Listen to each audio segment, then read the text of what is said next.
各位弟兄姊妹好，我係 Elsa。咁咧，今日同大家分享下咧，就係如果我哋啱啱帶咗一個姊妹或者弟兄信耶穌啦，咁你點樣帶佢咧嚇？嗱，我想分享下我自己嘅經驗。咁我覺得咧，就趁呢一位弟兄或者姊妹咧，佢啱啱信咗耶穌之後咧，其實我覺得我哋有一樣嘢咧要傳遞俾佢嘅就係，佢每一日咧，每一日。嗱，不管幾多分鐘都好嚇，唔一定要好長時間嘅。每一日你就鼓勵呢位弟兄或者姊妹咧，有一個時間咧係 commit 係委身咧俾主嘅。不論將嗰個時間攞嚟讀經又好，或者祈禱又好，甚至乎或者去聽一啲敬拜歌都好，但係每一日咧都係有個 commitment 嘅，係好 discipline 嘅，係好有個點講咧？嗰個係嗰個固定時間嘅，因為呢樣嘢咧，其實係可以訓練到一個初信嘅弟兄或者姊妹咧，佢每一日習慣性同主喺埋一齊咧，咁好得意嘅喎，佢個靈命咧會慢慢增長。當佢每一日都係咁做嘅時候咧，嗱，通常有啲專家話咧，你每一日都做一樣嘢嘅時候咧，2個禮拜到咧，嗰樣嘢就成為你嘅習慣嚟㗎。咁如果嗰個弟兄或者姊妹啱啱信完耶穌，佢每一日 commit 一個時間同主喺埋一齊嘅話，佢個靈命咧好得意㗎，佢不知不覺之間咧有啲嘢會改變㗎，有啲嘢會增長㗎嚇。嗱，咁最近咧我哋香港母會咧就搞咗個咧叫讀經大看見嚇，咁啊感謝主喎。初咧我哋諗住應該唔會太多人參加，但係結果咧感謝主喎，有成30幾個弟兄姊妹咧參加喎。咁咧其實嗰個方法其實好簡單嘅啫，就係咧開一個 WhatsApp group 啦，係咪？咁然後咧我哋有個弟兄姊妹咧，或者有個組長啊，或者有個牧者啊，去負責咧就係 send 每一日要讀嘅經文出嚟。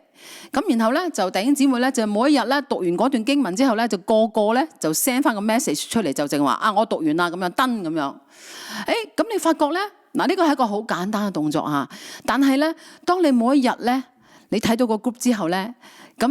譬如話你可能會唔記得或者點樣咧，你見到人咁多弟兄姊妹咧，佢都做咗呢個動作嘅時候咧，係有一種鼓勵嘅作用㗎嚇。咁我覺得呢個動作看似係好簡單，但係其實咧係可以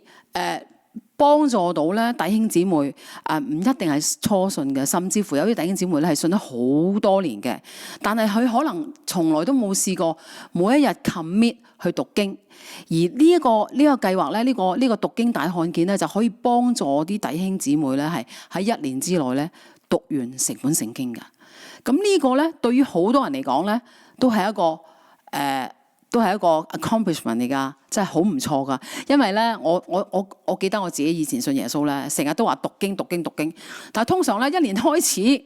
係咪由創世記開始讀咯？但係讀下咧就唔記得㗎啦，因為你得一個人讀啊嘛，你冇盤啊嘛。但係如果你開咗個 group 之後咧，你見到人哋每日都有完成喎，咁就算有時你甩咗2-3日咧，你都會個心都諗住，成日掛住唔得喎，我仲未完成喎咁樣，咁你就會完成佢啦。咁呢個咧你唔好睇好似好簡單嘅嘢啊，但係其實咧係幫助到咧弟兄姊妹嗰個靈命增長。最主要就唔係話嗰個讀經嘅經文裏邊講乜嘢，因為咧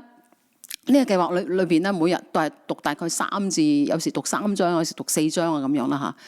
嚇。嗱，咁呢個係屬於快讀嘅方法。咁讀完之後咧，你可能你唔明白裏邊講乜嘢，但係咧唔好睇少啊。其實呢啲咁嘅快讀方法咧，就唔係話你一定要知道每一句係點解咁樣，唔使嘅。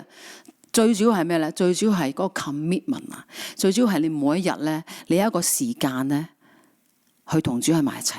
有一個時間咧，你係讀經